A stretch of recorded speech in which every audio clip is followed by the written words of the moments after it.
Hər vaxtınız xeyirli olsun. Bu dəfəki izahım Azərbaycan dili fonetika bölməsindən olacaq. Dilimizdə olan ixtisar və qısaltmaların tələffüzü barədə sizlərə məlumat verəcəyəm. Keçək izaha. Deməli, dilimizdə olan ixtisarlar bir sıra fərqli məqamlardan asılı olaraq fərqli cür tələffüz oluna bilir. Bu fərqli məqamlara ixtisarın sait və samitlərdən formalaşması və ya yalnız saitlər əsasında formalaşması, yalnız samitlər əsasında formalaşması aid edilə bilər. Daha dəqiq nümunələr ilə nəzər yetirək, baxaq. Məsələn, birinci forma qarşınıza çıxa bilər. Sizə təqdim edilən ixtisar yalnız saitdən və yaxud da yalnız samitdən ibarət olarsa, yalnız sait və yalnız samitdən ibarət olarsa. Məsələn, tutaq ki, yalnız saitdən ibarət Elmlər Akademiyası və yaxud da yalnız samitdən ibarət Dövlət Təhlükəsizliyi Xidməti verilə bilər. Dövlət Təhlükəsizliyi Xidməti. Bu formada olduqda, yəni yalnız saitdən, yalnız samitdən ibarət olarsa bizim ixtisarımız, onda həmin hərflər əlifbadakı adlarına uyğun şəkildə tələffüz olunacaq. Yəni, Elmlər Akademiyası EA şəklində, Dövlət Təhlükəsizliyi Xidməti isə DTX şəklində tələffüz olunacaq. Yəni, həmin hərflərin əlifbadakı adlarına uyğun şəkildə tələffüz olunacaq. Digər bir forma isə, digər bir məqam isə, ikinci məqam isə sait, üstəgəl samit ardıcılığı olarsa. Yəni, əvvəldə sait gələrsə, daha sonra isə samitlər gələrsə, bu formada olan ixtisarımız necə tələffüz olunacaq? Məsələn, nümunə üçün tutaq ki, yazaq. Nümunə üçün yazaq, məsələn, Avropa Şurası. Avropa Şurası və yaxud da Amerika Birləşmiş Ştatları yaza bilərik. Bu forma necə tələffüz olunacaq? Bu formada həmin hərflərin əlifbadakı adlarına uyğun şəkildə tələffüz olunacaq. Yəni, Avropa Şurası AŞ şəklində, AŞ, Amerika Birləşmiş Ştatları isə ABŞ şəklində tələffüz olunacaq. ABŞ şəklində. Deməli, belə ümumiləşdirək. Qısaltma, yəni ixtisar, yalnız saitdən ibarət olarsa, yalnız samitdən ibarət olarsa, sait üstəgəl samitlərdən ibarət olarsa, onda həmin hərflərin əlifbadakı adlarına uyğun şəkildə tələffüz olunacaq. Əlifbadakı adlara uyğun şəkildə tələffüz olunacaq. Adlara uyğun. Belə, davam edək.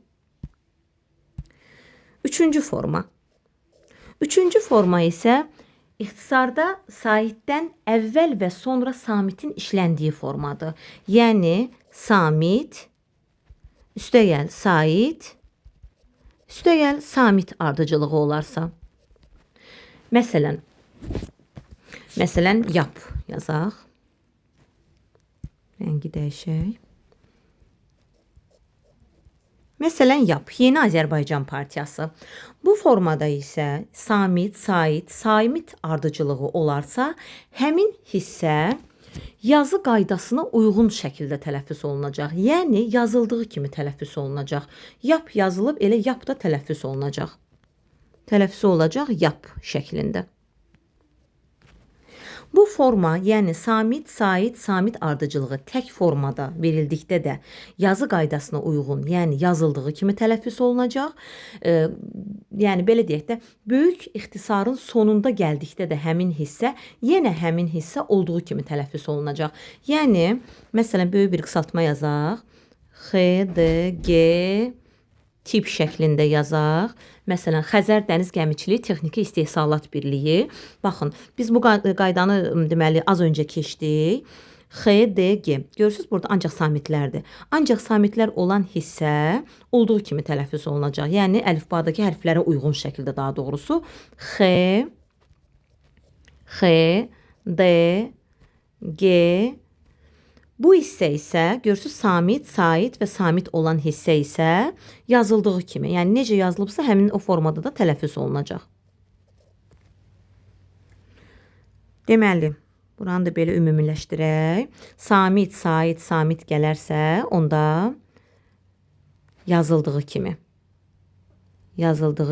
tələffüz olunacaq həmin hissə. Yazıldığı kimi. Davam edirik.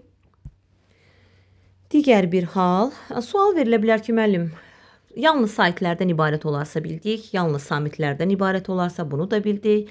Samit, sait, samit olarsa bunu da bildik. Bəs saitlərin sayı 2 və daha artıq olarsa, onda necə olacaq? Onda hecaya uyğun, heca tələffüsü ilə deyiləcək. Yəni sanki sözü necə hecalara bölürsən, bu formada da tələffüs edəcəksən. 2 və daha artıq sait olarsa, 2 və daha artıq sait olarsa, onda həmin deməli hissə hecaya uyğun tələffüs ediləcək. Hecaya uyğun. Məsələn, NATO. Məsələn, NATO.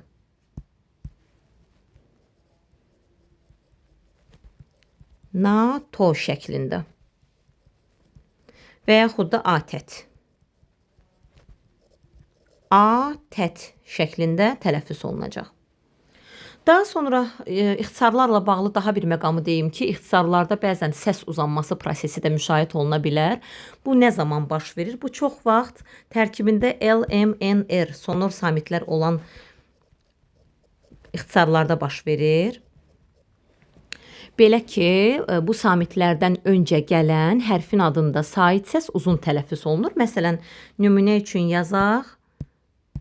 Məsələn, BMT, Birləşmiş Millətlər Təşkilatı. Bu qısaltmanı görürsünüz ki, ancaq samitlərdən ibarətdir. Samitlərdən ibarət olan qayda da necə idi?